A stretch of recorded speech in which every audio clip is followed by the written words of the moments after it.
So in this problem here, we have a barometer, which looks like that, right, where atmospheric pressure pushes down and then pushes the column up.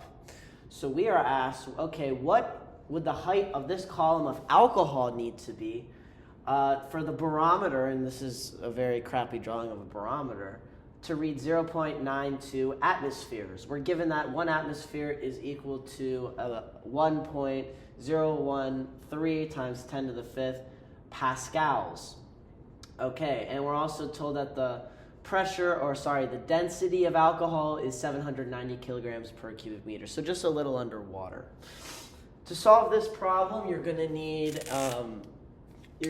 this formula here, that the pressure of a liquid, or a pressure acting on a liquid, is equal to the density of that liquid times gravity of whatever planet you're on.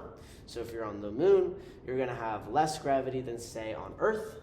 And then that's all going to be times the height that you want. So if I'm at the bottom of the ocean, I'm going to feel a greater pressure because there's a whole column of water above me pushing down on me, right? But if I'm at like 5 meters under the water, it's not as bad. So that's kind of the idea here. What's our pressure? Our pressure is 0.92 atmospheres. For this calculation, we need to convert it to pascals. So let's go ahead and do that here.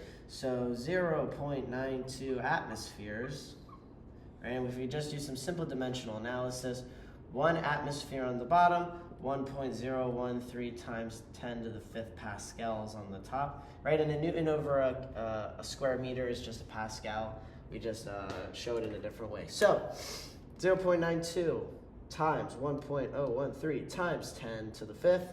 We're going to get that our pressure is 93,196 pascals, or a Newton over a square meter. So now that we have that, we can plug that in right here, 93,196 in place of pressure. We're given that the density is 790 kilograms per cubic meter.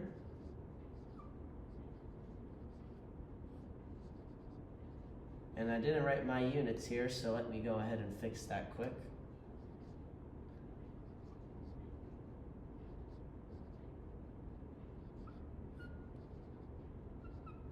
Okay, and now we have gravity, 9.81 meters a second. A second, not just a second. And then the height is what we're solving for, so we'll call this h, right? That's just a variable h. So we'll multiply these two together and divide it. We should get the height. And just a confirmation, let's work out the units. So if we were to do that, we'd have a Newton meter squared all over a kilogram reciprocal meters per second. Okay, so we should end up with just a meter. So if we take a Newton, divide it by a kilogram per second, alrighty, what should that give us? Well, that should just simplify the top Newton to meters. So we'll get rid of the seconds, we'll get rid of the kilograms, right? Okie dokie. So now we have to realize that the bottom here will cancel with this bottom here, because if it's like that, and then if this is in the denominator, so this is really just saying 1 over meters squared.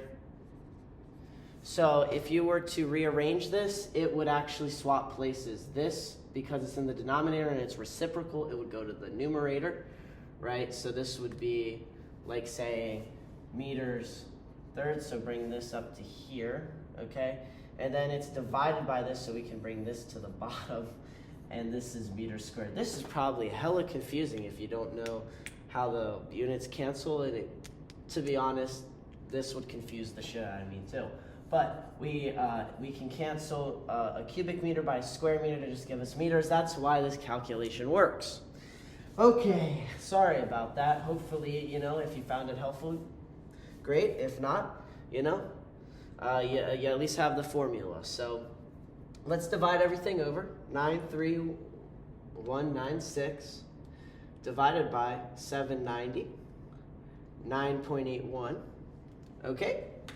And we're going to get that the height of our column needs to be 12 meters, okay? So that's exactly what it is. If we want the height, or if we want an atmospheric pressure of 0.92 atmospheres, we would expect the height of that column in the barometer to be 12 meters tall. I hope you guys enjoyed. If you did, please drop a like, subscribe, comment if you have any questions. I'd be more than happy to answer them for you, and have a wonderful day.